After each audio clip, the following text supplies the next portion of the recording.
Alrighty. I think we'll go ahead and get started here. We get some folks joining us late. It's no problem. There we go. Terrific. Well, it is so great to welcome you all here this afternoon. We are thrilled to get started on another Lunch and Learn series for the month of April. Every Tuesday this month, we're going to have just such a privilege of having our friends from the Voca Center out of New York joining us to talk about all things calling and vocation and finding meaning in our work. We're even going to get into some really practical stuff about thinking about the job search. We'll get to know Chip and Sarah and Ken and their work in just a couple minutes. But I wanted to start off with, if we've not met before, my name is Melissa Mackey. I'm the director of Faith and Work Chicago, and we are a ministry of Cru City and of Holy Trinity Church, which is in downtown Chicago. We're committed to helping the scattered church live out our faith in the context of our daily work for the good of the city and the glory of God. All the programming that we offer is with the desire to help you indwell the story of Scripture in your daily life and to have a biblical lens for the work that you do every day.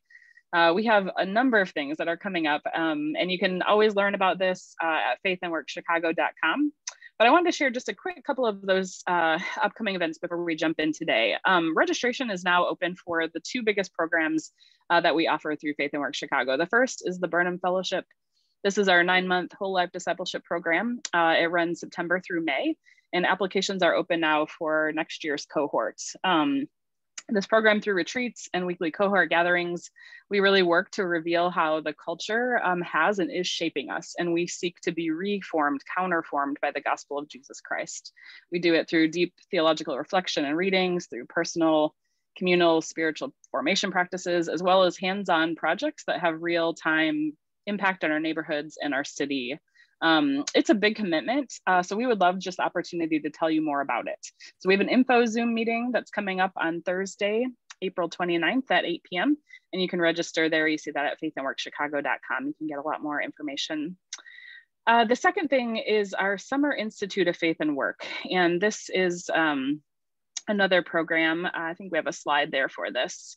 It's our 6-week course, and we're going to do this once again virtually. We have been doing this in person again in downtown Chicago, but we had over 70 people sign up for it last summer when we offered it online. So we're excited to do that again. We actually had to cap registration there. So want to encourage you to sign up if you're interested. This is a 6-week course. It provides a theological foundation from which to think about our work, as well as some really practical application. We bring in a number of professionals from different industries that help to lead our breakout groups. You can do that kind of vocation specific. And that runs June 14th to July 6th. It's just 6 Monday evenings from 7 to 8:30, and it'll be on Zoom again. So the cost is $40, but right now we're doing a $15 off early discount code. So you can see that at faithandworkchicago.com as well. And then lastly, I just want to highlight, we're partnering with the Center for Faith and Innovation, which is out of Wheaton, for a really great conference coming up in a few weeks called Integrate. It's in-depth training as well as certification in 3 different tracks. This will also be offered virtually. There's a ton of great speakers. We just encourage you to check that out. Hopefully you've gotten our mailings and can find that online as well. Okay. Without further ado, I want to welcome our guests for this month. Maybe we could have you give a wave. Dr. Chip Roper, see him up there. Good to see you. That's all right. We've got Sarah Evers with the beautiful blue background, and Ken Kennard as well with his glass-looking cool virtual background. Hi, thanks. So just a heads up on where we're going. They're gonna share for a bit, and then we're gonna do some time of Q&A. So if you have questions as they're going along, you can feel free to just drop those in the chats. You can also feel free to send them to me directly, Melissa Mackey, if you would prefer to do it that way. But once we get to the Q&A time, they would really love to interact with you. So feel free at any point to just be putting those questions that you have or thoughts in the chat, and we'll try to get to them all as we get to the Q&A time. But finally, at this point, Chip, I'm going to turn it over to you and would love for you to share a bit more about Voca, the work you guys do there, and then just have you take it away for today's session. So thanks so much for being with us, guys. We're real excited to have you. We're honored to be here, Melissa. Thank you. Thank you for everybody for being here. We're the Voca Center. Voca stands for vocation. And yeah, our passion is to bring God's wisdom to work, to really unpack the practical direction that God can give us and strength that he can provide for us as we navigate the day-to-day of our work lives, but also the larger decisions of career choice and career navigation. And so all of us are kind of fellow travelers with each of you as we kind of try and figure out, well, what's God have for us to do and how do we do it? But we're also professional coaches and consultants, and we've been working together for a number of years, but we've also done a lot of work on our own, walking with people to discern, how do I make my best contribution? How do I survive and thrive in my work? And so we've all been doing that for quite a while. And as you saw, there's our website is VOCACenter.org, and we have webinar series and a bunch of other resources that we'll probably say more about at the end. But today we really wanted to jump into this question, and we can use it. I'll use it. Ken and Sarah, we'll use it. We can use it to introduce ourselves, I think, too, which is this question of calling. And Ken, I think we've got some slides. Yeah. How do we find clarity for our work and a deep sense of vocation? And there's kind of two questions here that are sort of wrapped up in this, I think. The first is, what am I called to do? But it often stirs up another question, which is, am I called at all? Like, does calling apply to me, or is that like for some other group of people? And, I'm on my third career. And I left being a pastor to do what I'm doing now, which I still feel guilty about sometimes. And Sarah and Ken give me therapy on that as often as possible. But guys, what do you think? Like, when you just hear this idea of calling, what am I called to do? Am I called at all? What does that stir up for you? I mean, for you personally, just as a way to introduce ourselves. Yeah, well, my grandmother spoke about calling. You just brought to mind, Chip, that when I was young, when I was a teenager, my Christian grandmother, who was the daughter of a pastor, or daughter-in-law of a pastor, very religious, I was asking her, what did she think I should do with my life? What should I major in? Should I go to college? And she turned it right around on me and said, what is God calling you to do? And that really changed my whole perspective. Like, I didn't even know that it was an option at that age to ask the question. I thought I had to answer the question. And if it was about asking the question, then I needed a whole different methodology for getting there. And I was ill-equipped. I mean, I was 16, 17 years old, trying to figure it out. And who did I go for? I didn't have a lot of resources. I was on the wrong path, and I knew that what the right path was, but I wasn't sure how to travel that path at all. So it created a lot of anxiety, actually, because I was hopeful, but I didn't know how to get there. How about you, Sarah? Well, when I hear calling, I go back to some of the first times I heard that term back in college in the 1900s. And I remember thinking, oh, what am I called to? What is my job? What am I supposed to do with my life? And that would be the one career that I would be in forever. And I remember sitting around with friends in college trying to figure out how am I going to best invest my life, and how am I going to make a difference for all eternity, and discussing with other people to figure out whose calling is more holy, and how to, kind of what are the different levels of holiness. And yeah, so I like that. For me, there's a lot of sort of loaded from my background, emotional baggage with that sense of calling. And am I living up to my calling and living it out in a way that I'm really supposed to? It feels like it's a trick question almost, or maybe it's a right or wrong question. Either I'm doing my calling and living it out in the right job, or I missed my calling and I missed the boat and I'm in trouble of I'm behind. I'm at a deficit. I mean, you point up so many things, like there's the calling competition piece, which we're going to speak to today.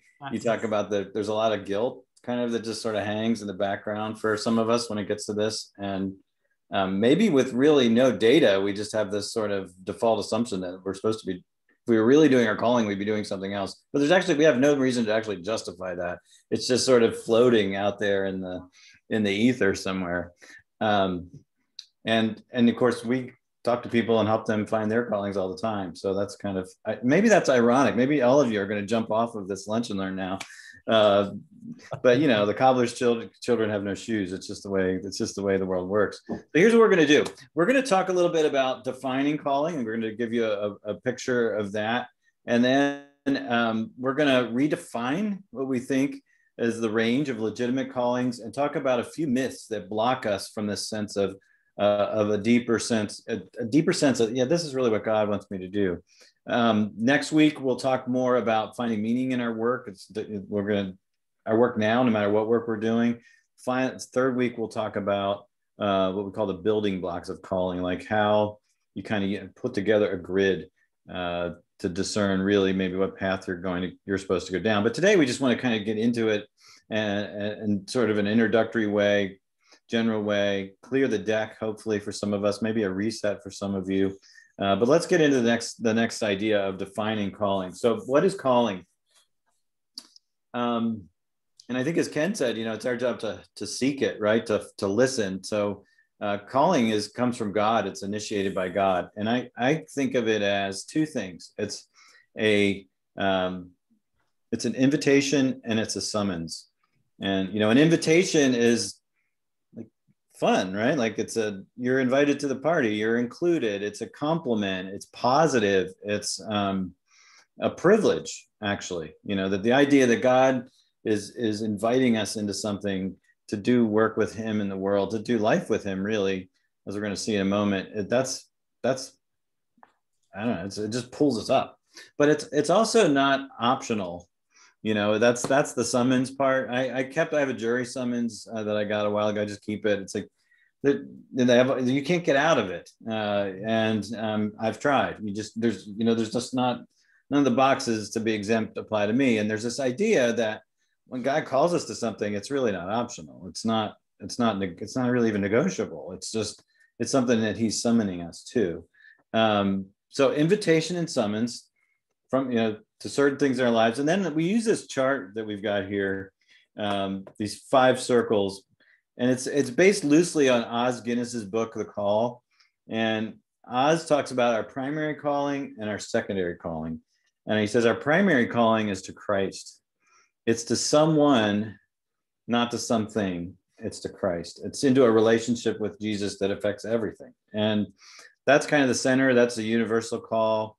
And Apostle Paul talked about the upward call of God and Jesus Christ. Live a life worthy of your calling. That's really the core of it.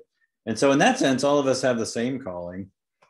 You know, God is calling everybody into relationship with him. But then it plays out into second tier areas of calling. And we've just put 4 on this chart. You might be able to come up with more. But, you know, your family is an area of calling. God has an agenda for us in terms of the kind of relationships we have. Whether you're married or single, you're somebody's kid. And so there's a relationship there. And there's a web of relationship and responsibility that everybody's called into as part of a family. There's work, and which is what we're focused on today. It's what we focus on in our work at Voca and what you guys talk about here. But that's another realm, another secondary sector of calling. Church or spiritual community, I think, is another. When you think about all the things ways we're told to relate to one another and love one another and serve one another and teach one another, there's all the one another's usually happen in Christian community. And then there's our neighbor, you know, love your neighbor as yourself. And that's sort of that outward facing dimension, I think, of our call to be engaged in our neighborhoods. And our neighborhoods keep being redefined or in society. So they're all the secondaries. So we have a primary calling to Christ. We have a secondary, and calling is divine invitation and summons. Ken and Sarah, what do you think? What's helpful about that with this? What do we need to say more about? Well, you pointed to the Bible as the source of our information about calling. And what we see in there is that universal calling, but we also see individual callings. Like if you look at any particular person in the Bible, you know, Abraham was called in a very different way than Joseph or than Moses, or, you know what I mean? So you've got these dramatic stories, and it's interesting to think about them in terms of calling. You know, the Apostle Paul, when he was Saul, you know, talk about, you know, someone being the caller, you know, just Right. full immersion, take over. And so it just strikes me that the Bible's also instructive as it relates to our individual calling, not because our individual calling is necessarily exactly like those others, but in fact, the opposite, that what you learn when you study all of those callings is how different they all are and how uniquely God has crafted us and how uniquely he's going to work in our lives to accomplish what he's trying to accomplish.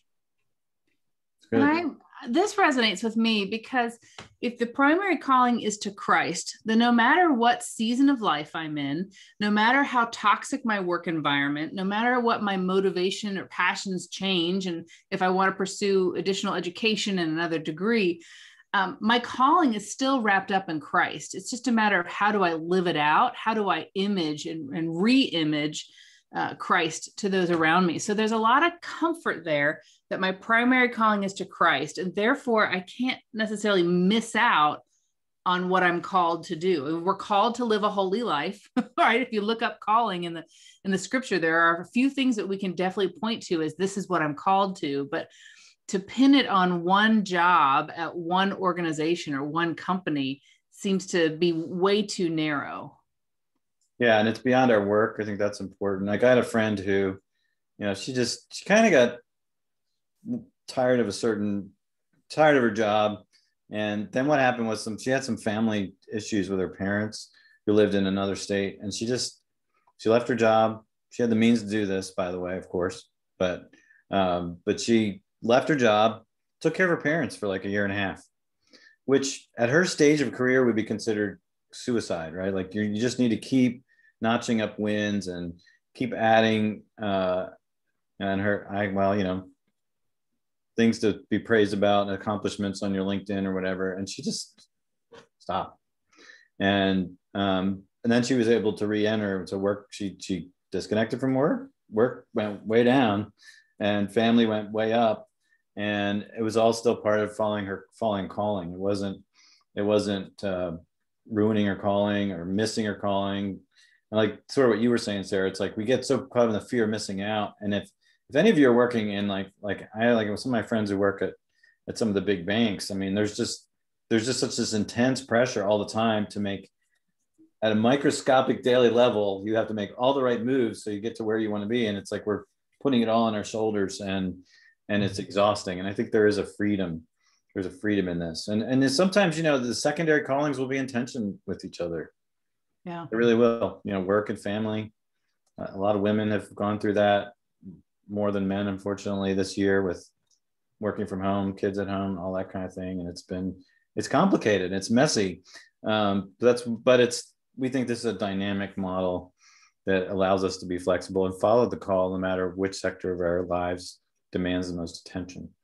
Any other comments on this picture? Yeah, I think this became pretty clear for one of the clients I worked with who was sensing a season in life change. I mean, you talked about the client you worked with who had to go care for her children, but this woman was getting married and moving and felt like it was a natural time for her to leave work that she had loved, but to start fresh. And so for us to walk through and talk about her calling, talk about her purpose, talk about how God breathed on her to represent him, when we spent weeks really diving into who she is and how she's called to Christ, but how is she supposed to represent him in these different spheres. And it gave a lot of hope and even a lot of freedom, but it also gave boundaries for her to be able to know what to say yes to and what to say no to. Good. It is. Well, it's clarity, right? That's what that's what we're selling in our tagline for this series of conversations. And but clarity, even if it's I can't do this anymore and a little bit painful, it's still clarity, and it makes it much easier to make decisions and to move forward.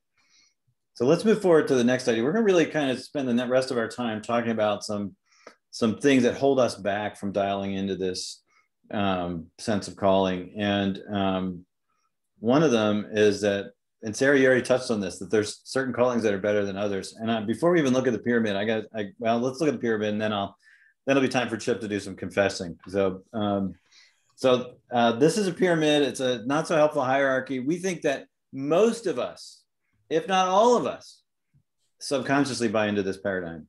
and it's hurting us in terms of joy and meaning in our work. So let's look at what's at the bottom of the pyramid. For-profit work. And I think we've got some, business to consumer work, business to business work. And it's at the bottom. It's the biggest group. Most people work in the for-profit sector. It's also at the bottom because it is the least noble kind of work that you can do. At least that's the myth. So what's next? What's better than for-profit? Well, not for profit. We call it social sector work. Jim Collins used that term.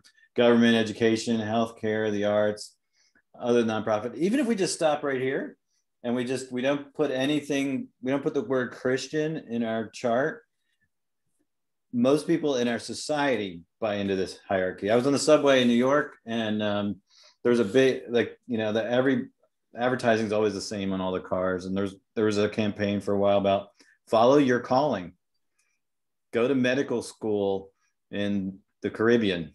I was like, I wish I had that calling, but especially during the middle of a New York winter, which is not as bad as Chicago winter, but it can be pretty bad. But see, in our culture, we buy this idea that certain kinds of work are a calling and others are just work.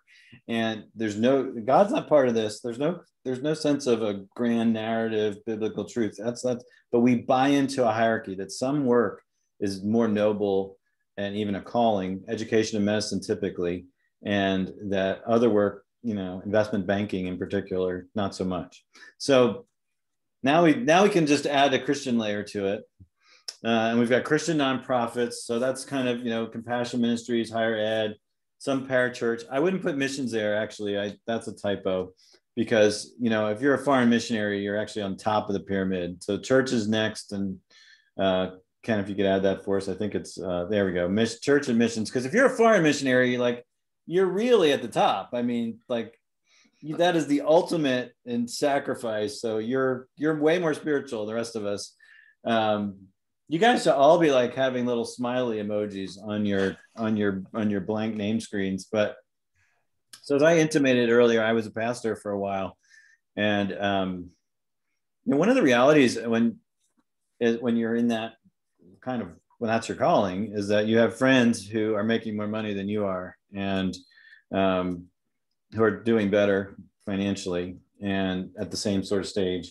And some of you don't care about that stuff, and but others of you do, and you notice, and I was one of those people. And so at times I would comfort myself. I never said it out loud, but I explicitly thought, well, at least my calling is better than theirs.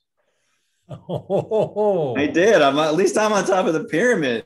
And I would think that way. And, God was patient with me. I don't think that way anymore. Comments about this. We're going to look at the way it really is, but this is kind of our broken default. Comments about this? Well, yeah, it's so true. I mean, it resonates with my entire upbringing, Chip, going to the church, having parents that were on staff at the church, listening to the missionaries, come home. The missionaries would come home on furlough or whatever to raise money and give reports. And the church would just be fawning all over them, oh, what great mission this is, what wonderful work they're doing. And I would think, wow, if I ever got the chance to do that kind of work, that would be amazing. And I went and actually did some missions projects. And what I learned, to my great surprise, is that mission work is a lot of work. It's mostly work. They're doing the same kind of work that we were doing in our hometown. And I thought, this is really bizarre. Can you imagine my friend who's a plumber being carted up on stage at the church service and then fawning all over how helpful he's being and how much he cares about people and what a great service he's doing to society? And we're so glad to have a plumber like this. Never. It would never happen. Maybe it should. So, yeah. How about you, Sarah? What do you think? Well, I see this. I've thought it. I remember sitting in missions conferences. I went to a church that had a big emphasis on missions when I was in elementary school, and I remember thinking that this is the way it is. And I might be living up to my spiritual calling if I move into missions, but as my dad pointed out, I wouldn't be living up to my financial potential if I pursued that. So there's tension around that in your journey. Yeah. Interesting. I think there's some collusion that goes on in this model too, because I think that the people on the top, we like to be on top, and then people on the bottom, like, well, if my calling doesn't matter, if it's not even a calling, then I don't necessarily have to make maybe as many sacrifices or be as sort through my character or my interior life with as much of a fine-tooth comb, because I'm just not really as important in the kingdom. So it just doesn't matter. So I don't know, there's a lot here, but this isn't where we don't think this is actually, we think this is what we're given, but it's wrong. It's a myth. It's a false representation of reality. So let's look at what's real. And so first of all, just right here, you see, they're all equal. They're all equal. Every sector is equal. There's not one that's better than any of the others. They're all equal. That's the first thing. And then as we add the second piece here, one of the things that we sometimes is helpful to talk about is common grace versus specific grace. And I'm sure you guys talk about this and some of the other things that you do, but for-profit and social sector work, we think that God is actually still giving gifts to humanity through that work.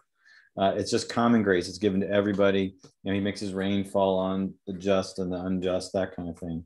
And then when you get into missions and Christian nonprofit, things that are explicitly Christ-centered, you're talking about specific grace, but it's still all grace. It's all his gifts to the world. So there is a continuum, but it's all from him.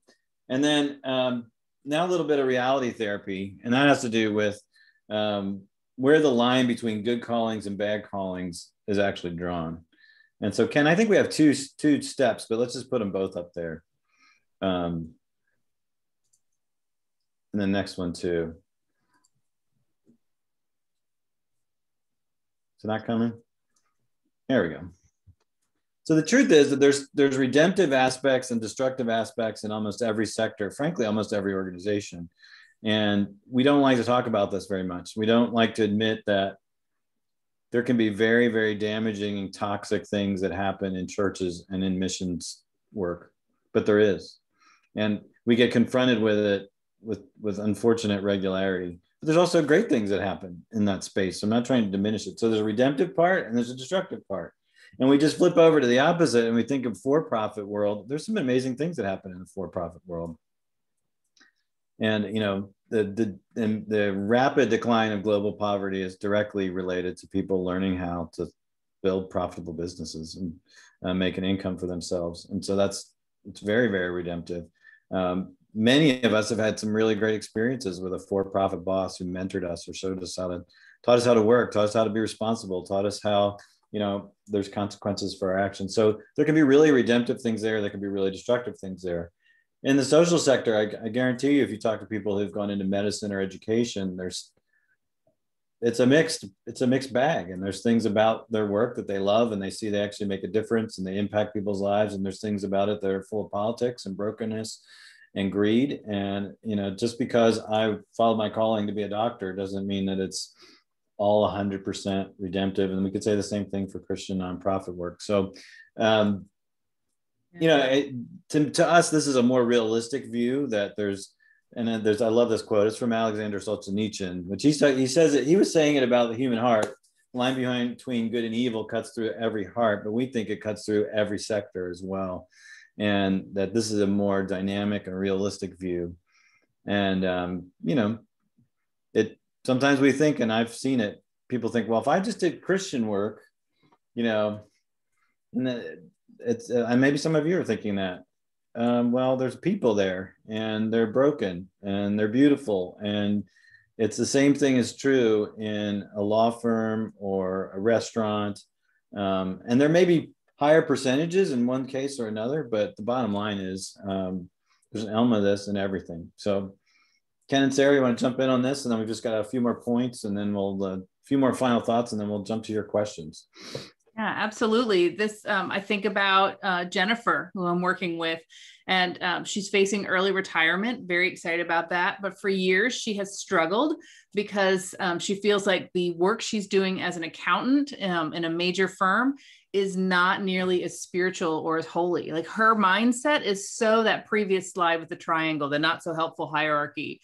And so the work she's trying to do now is to really embrace this sort of calling to Christ and then finding ways to live it out. And now she's at a pivotal point with early retirement, trying to think about what does she want in her next chapter. She's really wrestling with, is this the time to pursue nonprofit work, or is there another way to live out her calling to Christ with another organization? Yeah, and I think that when you have a certain mindset or a perspective, it really affects how you show up to work, right? I've talked to people who showed up to what they thought was redemptive work, and then were shocked and surprised that there's conflict at work and people are sinners and it's difficult and there's people doing things that, how can you do that? That doesn't seem very Christian. And I've also had people go to secular work thinking it's merely secular, and then they're like, well, it's just my job, right? It's not my ministry, it's my job. And now in order to have real fulfillment, I have to double up my schedule with almost a part-time ministry just to feel like I'm able to doing enough. Do enough. Yeah. Feel good about myself. Well, what's your ministry? I know you're doing an accountant job, but what's your ministry? Let's see if we can get 20, 30 hours out of you every week, for something that matters. That kind of mindset, just crushing. It is crushing. Go ahead, Sarah. Sorry. What I love about this is there's space to envision embedded believers in every floor of every building in the city, right? You can see people aflame for Jesus, right? Shining the light in the workplace where they are, and they become a lighthouse of hope. Whether they're in the for-profit sector or the social sector, or even Christian nonprofit and church and missions, when you have believers primarily called to Christ, they become that lighthouse of hope on every floor of every building in the city. That's really well said. That's really good. And it's dynamic. It's like everything's in play, which can overwhelm us a little bit in terms of options, but it also can free us, I think, from a lot of the baggage that we bring to this whole conversation. Just three more points, just little thoughts on other kind of myths actually that can block us, I think, from the sense of calling. And we're doing all the clearing away this week, and we'll come back with some, how do we build it next week? But first is that calling is easy. Like that if it's my calling, it's going to be easy. Finding it's going to be easy, and doing it's going to be easy. I don't think anybody in the Bible had an easy, like it wasn't easy, like to do it ever. And sometimes, with Christ in particular, it costs them everything. So there's nothing easy. Calling doesn't equal easy. And so I hear people say that, well, if it's what I'm meant to do, then it should just happen, or it should just be easy. And it's kind of like, that's not a very good diet. And Sarah, I think you referenced this before, but it's like this idea that it's once and done. For me, when I started my career, the first big decisions we make are what are we going to do after high school. I just wanted to make as much money as I could, as quickly as I could. And that was all about me. And then my life got spun around, and, I sort of started to understand it's not really about me, and surrendered this whole myself to God, and really started to say, well, what do you want me to do with my life? And I really think, for a while, I really was supposed to prepare for and be a pastor. I also think I was supposed to come to New York and build it's a faith and work ministry. And also there's a consulting business that's connected to it. And I'm supposed to do all those things, and it's changed, and it's dynamic, and it'll change again, because everything is permanent. Nothing is, when it comes to your job, nothing is permanent. It's always temporary at some level, and God's dynamic. So the once and done trap, that's what my dad did. He did one job his whole career, but most of you won't do that. And it's okay. It's totally okay. It can be God's plan. A third myth that I think is that it's all God. It's all up to God.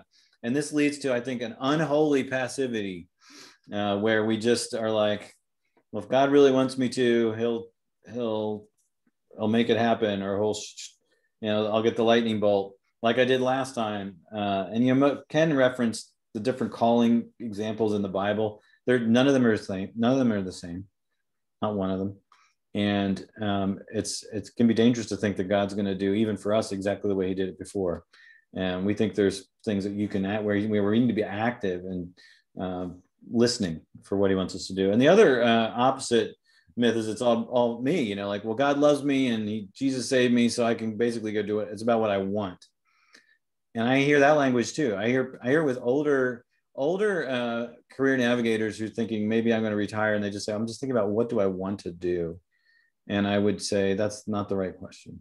You know, what's he want me to do? Which gets back to that earlier idea of calling. So these are some things I think that can kind of obscure our capacity, like obscure our vision of what God might want to have for us. Any comments on these things, Ken and Sarah? Well, of course, we get this all the time in our Career Navigator program as people come into it, and they're like, I can spot them right away when they say, well, how long is this program going to take? Because, you know, I could just do this, you know, let's get it done in a couple of weeks. It should be easy if it's right. Once I get clear on my theology, that God's just going to put everything into place for me. But what's true, if you combine that it's not always easy and it's not once and done, what you have then is you have a very creative work process, right? There's this creative work process of discovering, as God reveals, this progressive reveal of who we are and what's going on in the world. It's kind of an adventure. There's something fun about it. When you get over the myths, you realize that life might not be easy, but it could certainly be adventurous. That's true. Good word. Love that word. Well, and if you put that, those last 2 points, all God on one side and all me on the other, almost like a continuum, I think what we find is it's more of a partnership instead of all up to one and all up to others, right? There's this opportunity to co-create with God as he has poured into us what makes us unique and the way that he wants us to represent him in the world. And then we find those people that the place, right? The place where we can stand in the gap for people who are separated from God, whether it's at the office or in the neighborhood or in the school. We find that way that we image and we get to represent him, to represent him, to present him again to people who are separated from him. So I love that idea of it being a continuum, all God, all me, but in there is that partnership where I get to live out what God has poured into me. Right. Very cool. Well, I'll close with a story, and then Melissa will open it up to questions. And if any of you have them, just fire away because we love that. Yeah, I had a client, and we'll call him Wayne, and he had done a little bit of, like, he became a Christian probably in high school, was involved with a campus ministry in college. And, you know, that he was recruited to be part of that campus ministry. And for one reason or another, that just didn't work out for him. He actually went on, he got a PhD in some sort of very specific economics related field. And, you know, when he came to me or came to us, he had sort of had two problems. So one was that his job was being phased out, and locally, and he didn't want to move. Actually, his wife didn't want to move, and it would not have been good for her to move. So his family calling was in tension with his vocation, you know, his work calling. But the other thing he was just feeling was a lot of guilt about doing the kind of high level analysis and financial management that he did, and feeling still like he should be doing more, you know. So we had to dive into all that and untangle. We talked about all the things that we just talked about, and I think he was able to exhale by the end of that process, and exhale in the sense that this is really because he was able to find another job eventually in the same field and take care of his family and stay in the metro area of New York. And we were able to engineer how for him, there were some things that he was passionate about on the more explicit gospel end that he could work into the rhythm of his life, and he was able to do that. So it's kind of this balancing act. And a piece of it was just realizing, well, this is what God's calling me to for now. You know, I'm this age, I've got these responsibilities, I've got these limiters on my choices, and you know, I have a calling to my spouse and to take care of my spouse before God that's not negated by my desires about work and so forth. And God's big enough to move me forward in all those constraints. And that's exactly what happened. And so there was definitely a measure of peace that came by working through these things.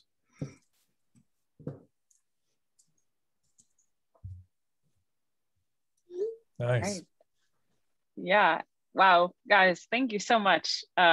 Chip, Sarah, Ken, this is it's so refreshing. Actually, I'm just so thankful even for your presentation style is so inviting and helpful in kind of thinking and processing through all of this.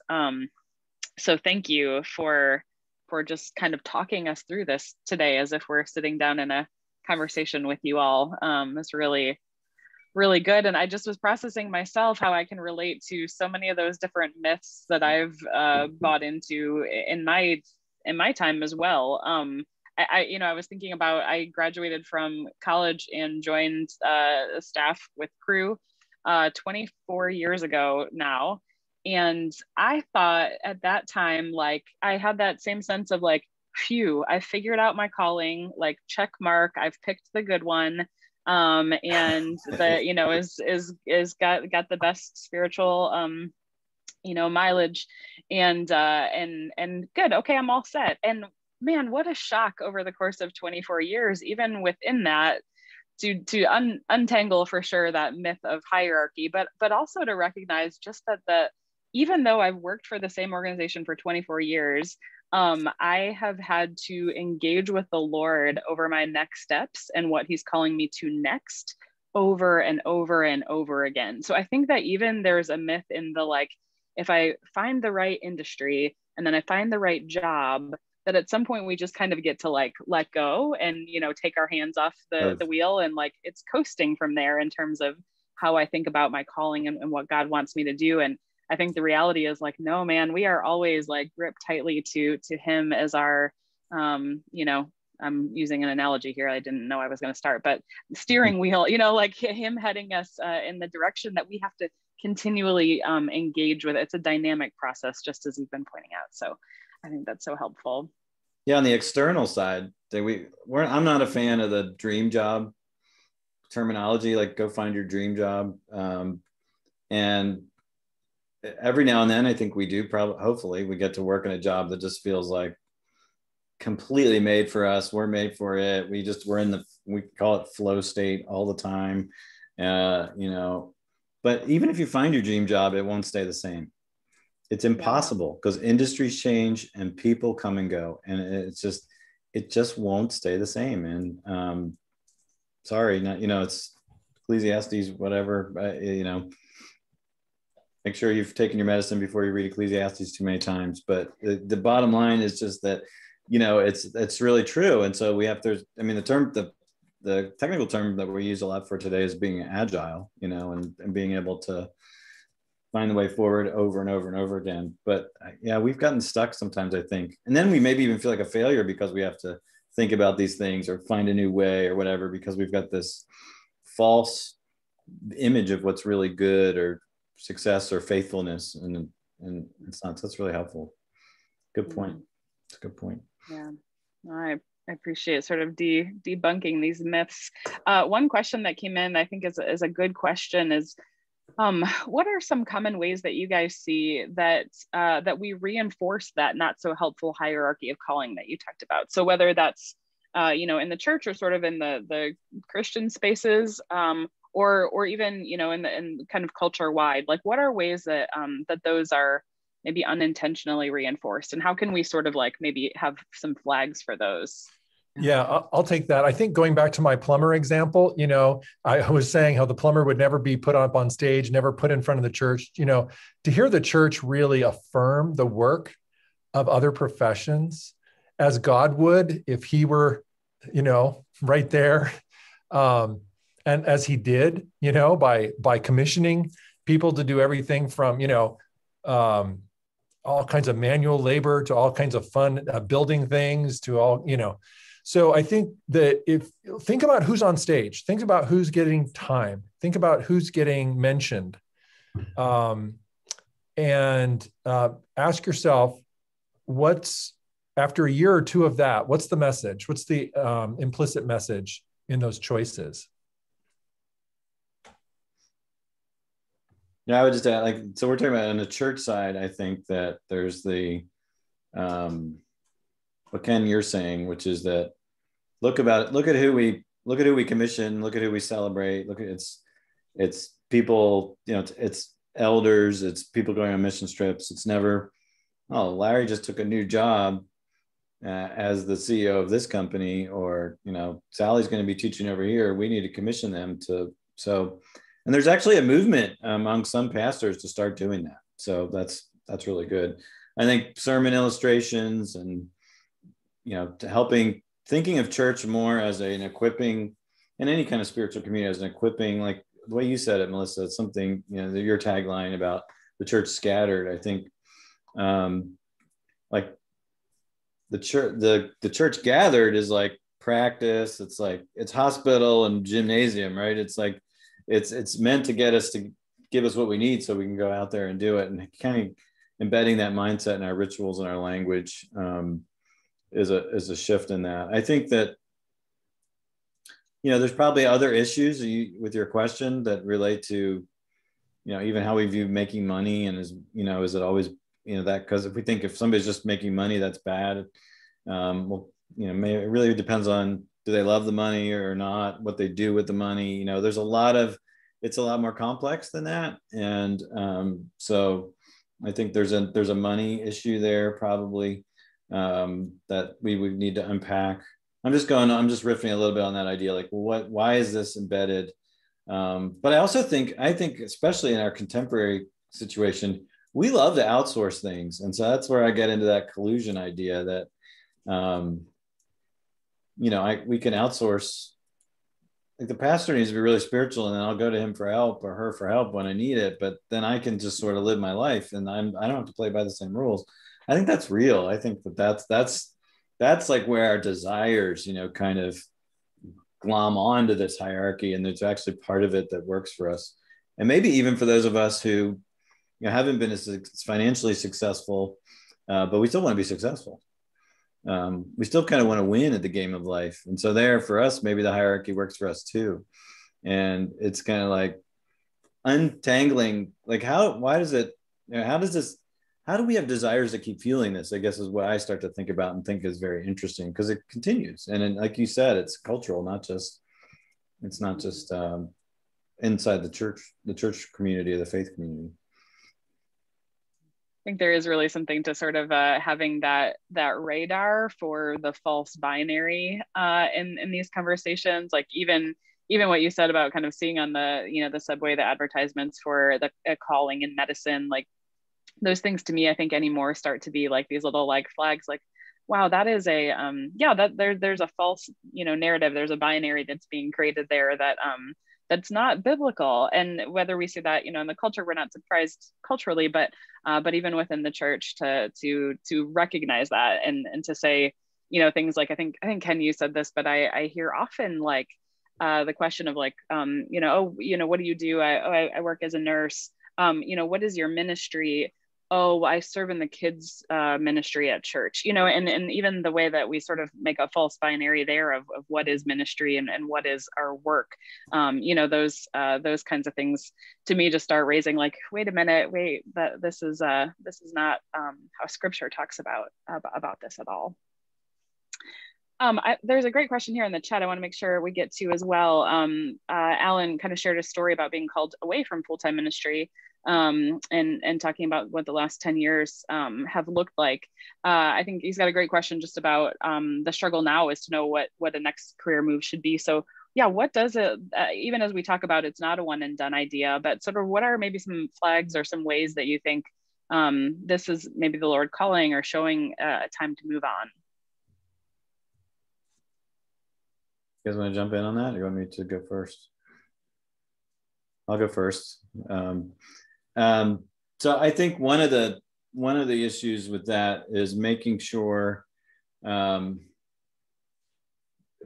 verifying it's really over, I guess is the way I would say it. And there's a little book called The Dip by Seth Godin, and he talks about how like almost everything, he just draws a curve that goes like up and then down and then way up. And he says like almost everything we started with anticipation and expectation and new job, new relationship, your church, whatever, and then you're going to be disappointed. And we almost always leave on the dip. And he says, most successful people figure out whether this is just a dip or whether or not we need to persevere and move forward. So like I was talking to a client yesterday, and he's feeling restless. And part of it, he was like leading a great team, and then his company reorged, and he just got sort of thrown into a big tub of people with very ambiguous roles, and he's really frustrated. So what we've been having him do is have strategic conversations with supervisors to figure out what do they really see for him. And if he can verify that this is a dead end, then he should probably start to look elsewhere. But a lot of times we kind of go on inference. We're not really sure. We don't really have those hard conversations. One of his conversations was kind of tough because, you know, the AMD managing director basically said, well, we have 4 slots and I just don't really see you you're important to us, but we don't really see you for any of them. And it was a little bit of tough medicine, but it was truth. Like it was a fact that his intuition wasn't actually, was serving him. And now he had actionable intel to work on. So verifying that it's a dead end, I think is one thing, a short answer. That was a long answer to say a very short sentence, which is verify that it's a dead end. Yeah, I think this is also a good chance to insert the idea that the culture around us tells us that all you really need to do to make these kind of decisions is to follow your passion. And if you follow your passion and you're not passionate about this anymore, then you would go. As soon as your passion kind of dies out, you're on track for, I don't know, maybe 100 or 200 different career moves, something like that. If my experience is any indication, I don't think it's great advice. Sometimes the lack of passion is an indication that there's work to do.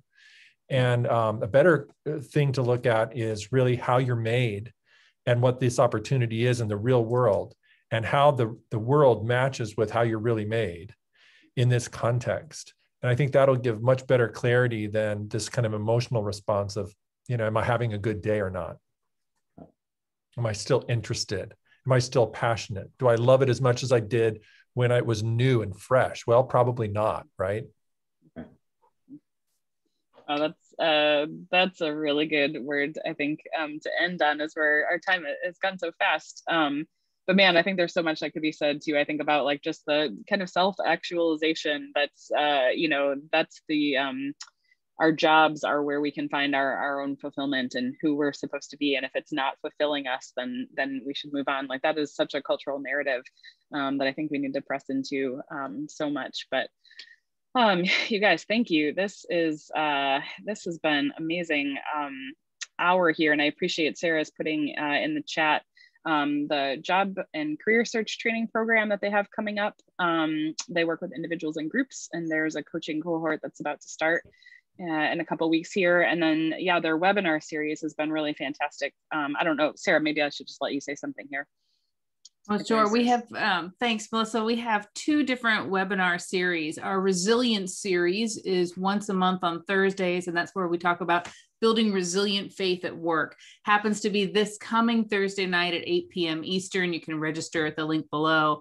We also have a series on Fridays at 12:30 Eastern. It's an hour-long webinar where we give tips, suggestions, support, and help for those who are looking at building their career, transitioning in their career, all that you need to do to be able to work this career transition season. And you can find all the information on our website, VOCACenter.org/webinar. So good. Yeah, this is just such an amazing wealth of resources you guys have put together. So thank you. Thank you for sharing it with us today too. It is really a tremendous blessing to have all 3 of you, Chip, Sarah, Ken, here with us today. And I know for the next 3 Tuesdays, you guys, this is, yeah, we are getting some great input and just so appreciate your guys' availability to us, and encourage you to come back next Tuesday and invite some other folks that you think need to hear this, because we're going to keep talking about and building on these ideas for the next 3 weeks. Next week, we're talking specifically about finding meaning in our day-to-day work. We get to have all 3 of you back here again, I know, and we hope that all of you will come back as well and join us. We're going to put this recording will be up on our website in the next 24, 48 hours or so. I'll send you another email reminder, and I can also list some of these different resources here as well, so that we make sure you guys get those. But yeah, look forward to having you back next Tuesday at noon, and enjoy this beautiful day wherever you guys are at. So thanks so much, guys. Have a good one. Thanks, Melissa.